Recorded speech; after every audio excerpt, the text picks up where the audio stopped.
नमस्ते दोस्तों, स्वागत है आपका हमारे चैनल पर।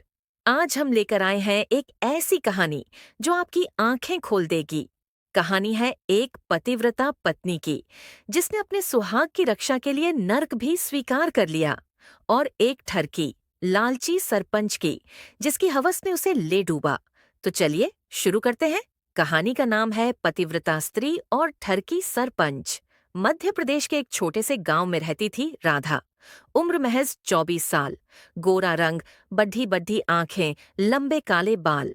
गांव की हर औरत उससे जलती थी, हर मर्द की नजर उस पर टिक जाती थी। राधा का पति रामप्रसाद एक गरीब किसान था। दोनों की शादी को 5 साल हो चुके थे, लेकिन अभी तक कोई संतान नहीं थी। राधा रोज सुबह मंदिर जाती, अपने सुहाग की लंबी उम्र के लिए माथा टेकती। लोग कहते, राधा साक्षात सती अनुसुईया का रूप है। गांव का सरपंच था बलवंतर सिंह, उम्र 55 साल। 3 शादियां कर चुका था, तीसरी बीवी भी भाग गई थी। बलवंतर की नजर राधा पर बहुत पहले से थी। हर बार जब राधा तालाब पर कपडे धोने जाती, वो दूर खद्दा होकर घूरता। एक दिन उसने अपने मुंशी से कहा, मुंशी लाल, वो राधा जैसे कोई अप्सरा हो, मुझे वो चाहिए, किसी भी कीमत पर। मुंशी ने डरते हुए कहा, सरपंच जी, रामप्रसाद बहुत सीधा है और राधा तो पतिव्रता है। बलवंतर हंसा। पतिव्रता? पैसा और डर के आगे सब बिकते हैं, देखते हैं। बलवंतर ने रामप्रसाद के खेत पर कर्ज चढ़ा दिया। फिर एक दिन पुलिस बुलवा ली, रामप्रसाद को थाने ले गए। राधा रोते हुए सरपंच के पास पहुंची। सरपंच जी, मेरे पति को छुड़वा दीजिए, मैं आपके पैर पकड़ धरती हूँ। बलवंतर ने घिनौनी नजरों से देखा और कहा, राधा, तेरा पति तो 5 साल की जेल काटेगा, बस एक रात मेरे साथ, सब माफ। राधा थर थर कांपने लगी, फिर जोर से चिल्लाई, हरगिज नहीं, मैं अपने पति की अमानत हूँ। मेरे बदन पर एक खरोंच भी आई तो मैं जहर खा लूंगी। और वहां से भाग गई। बलवंतर ने एक तांत्रिक बुलवाया। तांत्रिक ने कहा, एक रात में ही राधा आपके कदमों में होगी। बस एक तावीज चाहिए, उसके बाल का एक रेशा और पति का नाम। राधा को शक हुआ। वो मंदिर में मां काली से रो रो कर प्रार्थना करने लगी। एक रात तांत्रिक चुपके से राधा के घर में घुसा, लेकिन राधा जाग रही थी। उसने चिल्लाया, चोर चोर! पूरा मोहल्ला जाग गया। तांत्रिक भागा, लेकिन उसकी पोटली छूट गई।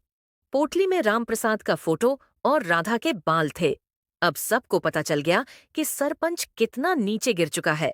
अब बलवंतर को गुस्सा आ गया।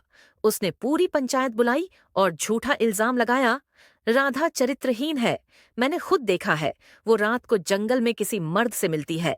गांव के कुछ लालची लोग बलवंतर के साथ हो गए। पंचायत ने फैसला सुनाया, राधा को गांव से निकाल दो, उसका मुंह काला करके गड्ढे पर बिठाओ। राधा रोते हुए बोली, मेरे पास कोई सबूत नहीं, लेकिन मेरी सतीत्व की साक्षी मां काली है। अगर मैंने कभी अपने पति के अलावा किसी मर्द को गलत नजर से देखा हो, तो मुझे आज ही आग लगा देना। पर अगर मैं पतिव्रता हूं, तो ये सरपंच और उसके साथी आज जलकर राख हो जाए। राधा ने मां काली का नाम लिया और अपने हाथ में जलती हुई मशाल उठा ली। उसने कहा, मां, अगर मैंने कभी अपने सुहाग को धोखा दिया हो, तो ये आग मुझे जला दे। फिर उसने मशाल खुद पर फेंक दी। सब डर गए, लेकिन चमत्कार, आग की एक लपट भी राधा को छू नहीं पाई। उल्टा आग की लपटें मुद्दी और सीधा सरपंच के घर की तरफ बढ़ीं। देखते ही देखते सरपंच का पूरा आलीशान मकान आग की लपटों में घिर गया। बलवंतर चिल्लाता रहा, बचाओ बचाओ, लेकिन कोई नहीं बचा सका। आग में झलकर बलवंतर और उसके तीनों गुंडे मर गए। गांव वाले राधा के पैरों पर गिर पड़े। रामप्रसाद को बिना कुछ कहे रिहा कर दिया गया। गांव वालों ने राधा से माफी मांगी। राधा ने कहा, मैंने किसी को श्राप नहीं दिया, मां काली ने अन्याय देखा तो खुद दंड दिया।